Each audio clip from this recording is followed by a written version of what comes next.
सन 2018 में मारूफ आलमी जरीदे फोर्ब्स की जानिब से दुनिया के 68वें नंबर पर ताकतवर तरीन शख्स करार पाने वाले पाकिस्तान के army chief general Qamar Javed Bajwa को मुल्क की सबसे बाअसर शख्सियत करार दिया जाता है, जो इस वक्त पाकिस्तानी सियासत का महवर व मरकज़ भी हैं और हुकूमत और अपोजिशन दोनों के लिए यकसां अहमियत रखते हैं।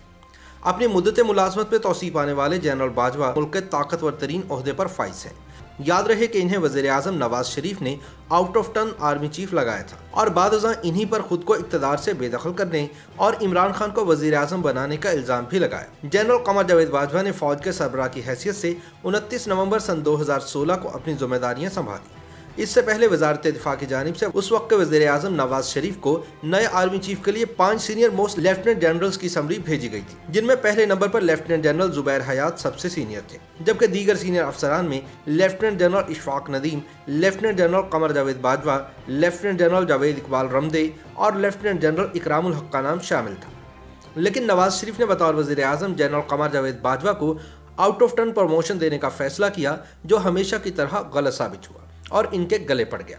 बतौर आर्मी चीफ जनरल बाजवा का अब तक का दौर इंतहाई हंगामा खेज साबित हुआ है। सियासी हल्के इन्हें मुल्क में अस्करी जमहूरियत या हाइब्रिड निज़ाम हुकूमत का बावा आदम या बानी भी करार देते हैं। जनरल बाजवा इस लिहाज से मुनफरिद फौजी सरबराह साबित हुए कि पाकिस्तान की सियासी क़यादत ने बराह रास्त इन पर नाम लेकर सियासी मामलात में खुली मुदाखलत का इल्ज़ाम लगाया। ताहम जनरल बाजवा के करीबी रफ़क़ा इस इल्ज़ाम को मुस्तरद करते हुए कहते हैं कि जब फ़ौज बतौर मतहत इदारा हुकूमत का साथ देती है तो अपोजिशन की जानिब से इस पर सियासत में मुदाखलत का इल्ज़ाम लग जाता है। उनका कहना है कि जब अपोजिशन की कोई जमात इक़्तिदार में आएगी तो तब भी फ़ौज उसी तरह साथ देगी जिस तरह तहरीक इंसाफ की मौजूदा हुकूमत का दे रही है। लेकिन तारीखी शवाहिद इस मौक़िफ़ के बरक्स हैं, क्योंकि माजी करीब में पीपल्स पार्टी और नवाज लीग दोनों के वज़ीर आज़म यानी यूसुफ रज़ा गिलानी और नवाज शरीफ को अपने इक़्तिदार की मुद्दत पूरी नहीं करने दी गई और अदालतों के जरिए इन्हें नाअहल करार दिलवाकर फारिग करवा दिया गया। और पाकिस्तान का बच्चा बच्चा जानता है कि दोनों मरतबा इस अमल के पीछे फौजी स्टैब्लिशमेंट का हाथ था। अपनी 3 साल मुद्दत मुलाजमत पूरी होने पर वज़ीर आज़म इमरान खान ने जनरल बाजवा को मज़ीद 3 साल की तौसीह दी और करप्शन के मुकदमात का सामना करने वाली नवाज लीग और पीपल्स पार्टी की क़यादत ने भी इस अमल की पार्लियामेंट में हिमायत की। वज़ीर आज़म इमरान खान ने जनरल बाजवा को तौसीह देने का ऐलान करते वक्त यह मौक़िफ़ इख्तियार किया था कि इन्हें मसला कश्मीर के तनाजुर में तौसीह दी जा रही है। लेकिन अफसोसनाक हकीकत यह है कि इमरान खान और जनरल बाजवा के दौर इक़्तिदार में ही सुक़ूत कश्मीर का वाक़या रूनमा हुआ और भारत ने कश्मीर की खुद मुख्तार हैसियत ख़त्म करके इस पर अपना कब्जा मजबूत कर लिया। अब अस्करी हुकाम की जानिब से कहा जाता है कि जनरल कमर जावेद बाजवा की ज़ेर क़यादत पाक फ़ौज के सामने एक बड़ा चैलेंज 5th जनरेशन वॉर या हाइब्रिड वॉर भी है। इसके अलावा जनरल कमर जावेद बाजवा पहले फौजी सरबराह हैं जिनसे एक मखसूस इस्तिलाह बाजवा डॉक्ट्राइन मंसूब की जाती है, जिससे मुराद जनरल बाजवा का मुल्क में अमन की सूरत हाल बरकरार रखने की कोशिशें, सिविलियन और मिलिट्री ताल्लुकात पर इनके नज़रियात और बैन अक़वामी महाज पर पाकिस्तान के सिफारती ताल्लुकात बेहतर करने में इनकी बतौर फौजी सरबराह मुआवनत शामिल है। ताहम बाज़ तज्ज़ियाकारों के नज़दीक ये डॉक्ट्राइन दरअसल बाजवा इमरान मुआहिदा है, जिसके तहत पहले कमर जावेद बाजवा अपने पसंदीदा क्रिकेटर इमरान खान को इक़्तिदार में लाए और फिर उन्होंने जनरल बाजवा को जवाबी तौसीह दी, यानी मैंने तुझे चुन लिया, तू भी मुझे चुन। आर्मी चीफ बनने के बाद से जनरल कमर जावेद बाजवा नित नए चैलेंजेस से नबुर्द आज़मा हैं। बिलखुसूस मुद्दत मुलाजमत में तौसीह पाने और कप्तान की नाकाम हुकूमत को कायम रखने में इनकी खिदमत किसी से ढकी छुपी नहीं। 4 साल कबल जनरल रहील शरीफ की तौसीह की हसरत पूरी न होने पर रुखसती के बाद आर्मी चीफ का ओहदा संभालने वाले जनरल कमर जावेद बाजवा के सामने कई तरह के चैलेंजेस थे, जिनमें दहशतगर्दी का मुकम्मल खात्मा, जनरल रहील शरीफ के मुतासिर कुन इमेज के बाद अपनी अलग पहचान बनाना, फौज के सियासी किरदार से नाराज वज़ीर आज़म नवाज शरीफ से रियासती उमूर पर हम आहंगी सरे फहरिस्त करार दिए जा सकते हैं। जनरल बाजवा ने चीफ बनने के फौरी बाद नवाज शरीफ के खिलाफ डाउन लीक्स का मामला उठाने वाले तब के DG ISI lieutenant general Rizwan Akhtar का नेशनल डिफेंस यूनिवर्सिटी में तबादला किया और रिजवान को बाद करप्शन के इल्जामात पर इस्तीफा देकर कबल अज़ वक्त रिटायरमेंट लेना पड़ी। कुछ लोगों का कहना है कि ऐसा करके जनरल बाजवा ने नवाज शरीफ के तहफ़्फ़ुज़ात दूर किए, लेकिन ये भी सच है कि जनरल बाजवा कुछ ज़ाती वजूहात की बिना पर खुद भी रिजवान अख्तर को इनके ओहदे से फारिग करना चाहते थे। बादशाह जनरल बाजवा ने मुस्तकबिल के अहदाफ को मद्देनजर रखते हुए ISI के नए सरबराह लेफ्टिनेंट जनरल आसिम मुनीर को महज 8 महीने बाद ही इनके ओहदे से फारिग करके लेफ्टिनेंट जनरल फैज़ हमीद मुग़ल को नया एजेंसी चीफ मुकर्रर कर दिया। यही वजह है कि नवाज शरीफ जनरल बाजवा के साथ साथ जनरल फैज़ हमीद को भी इनके सियासी किरदार की वजह से तनकीद का निशाना बनाते हुए इल्ज़ाम लगाते हैं कि इन्हें इक़्तिदार से बेदखल करने और इमरान खान को वज़ीर आज़म बनाने के मंसूबों में इनका बराबर का हाथ था।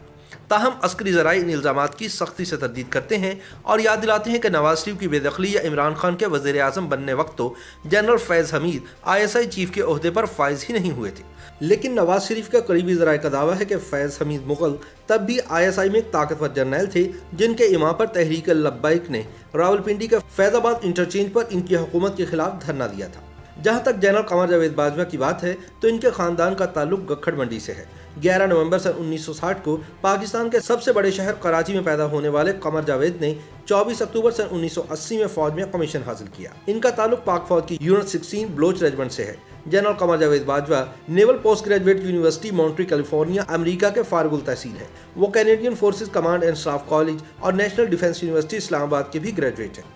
जनरल बाजवा इन्फेंट्री स्कूल में इंस्ट्रक्टर के फ़राइज़ भी सरअंजाम दे चुके हैं। बरी अफवाज के सरबराह मुकर्रर होने से कबल general Bajwa chief of the army staff general Raheel Sharif के प्रिंसिपल स्टाफ ऑफिसर और GHQ में inspector general of the training and evaluation के फ़राइज़ अंजाम दे रहे थे।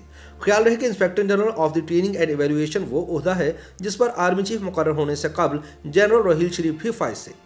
जनरल कमर जावेद बाजवा अक़वाम मुत्तहिदा के तहत कॉन्गो में पाक फौज के अमन मिशन की क़यादत भी कर चुके हैं, जबकि इन्फेंट्री स्कूल कोयटा में कमांडेंट और पाक फौज की सबसे बड़ी 10 कोर के कमांडर के ओहदों पर भी फाइज रह चुके हैं। जनरल कमर जावेद बाजवा तहरीक इंसाफ के इस्लामाबाद में सन 2014 के धरने के दौरान कोर कमांडर रावलपिंडी के फ़राइज़ अंजाम दे रहे थे।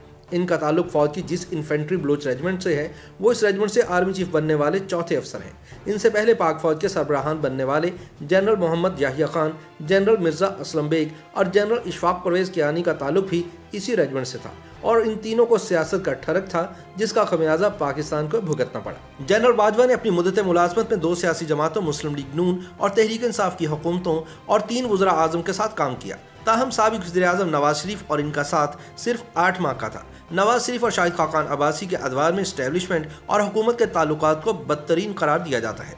मुबसरीन के ख्याल में नवाज शरीफ के खिलाफ इल्ज़ामात पर पानामा GIT का बनाया जाना, बलोचिस्तान में नून लीग की हुकूमत का बरतरफ होना, नवाज शरीफ की नाअहली और फिर कैद, फौजी तर्जुमान का सन 2018 को तब्दीली का साल कहना, इलेक्शन की रात RTS का बैठ जाना, फौज का गिनती से पहले पोलिंग ऑफिसर्स को पोलिंग स्टेशन से निकाल देना, फिर इलेक्शन नताइज पर हिज़्ब इख्तिलाफ का एतराज़, ये सब ऐसे वाक़यात हैं जिनसे फ़ौज के सियासत में मुलव्विस होने के शवाहिद मिलते हैं और अपोजिशन हल्के इन तमाम मामलात में जनरल बाजवा की इस्टेब्लिशमेंट का वाज़ेह किरदार देखते हैं। साबिक वज़ीर आज़म नवाज शरीफ भी पैनामा केस और सन 2018 के इंतखाबात में इन्हें इक़्तिदार से बेदखल करवाने का इल्ज़ाम आर्मी चीफ और ISI चीफ पर लगा चुके हैं।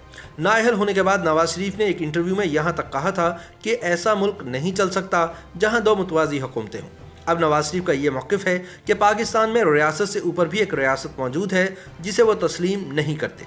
ये भी एक सच है कि जनरल बाजवा के दौर में बेआवाज़ों की आवाज़ कहलाने वाले मीडिया और अवामी सोशल मीडिया पर इजहार राय की आज़ादियों में वाज़ेह कमी आई है। इनके दौर में कमज़ोर अफराद और इदारों ने मुस्बत रिपोर्टिंग और सेल्फ सेंसरशिप के तहत अपनी नई हदूद को पहचाना और इसी के मुताबिक सरगर्मी अमल हो गए। YouTube पर गूगली न्यूज देखने के लिए youtube.com की सर्च बार में गूगली न्यूज TV टाइप करें। गूगली न्यूज के पेज पर सुर्ख रंग के सब्सक्रिप्शन वाले बटन पर क्लिक करना ना भूलिए। YouTube पेज पर अपलोड होने वाली वीडियो से बाखबर रहने के लिए बेल आइकन पर क्लिक कीजिए। आपको हर नई वीडियो के बारे में नोटिफिकेशन मौसूल हो जाएगा।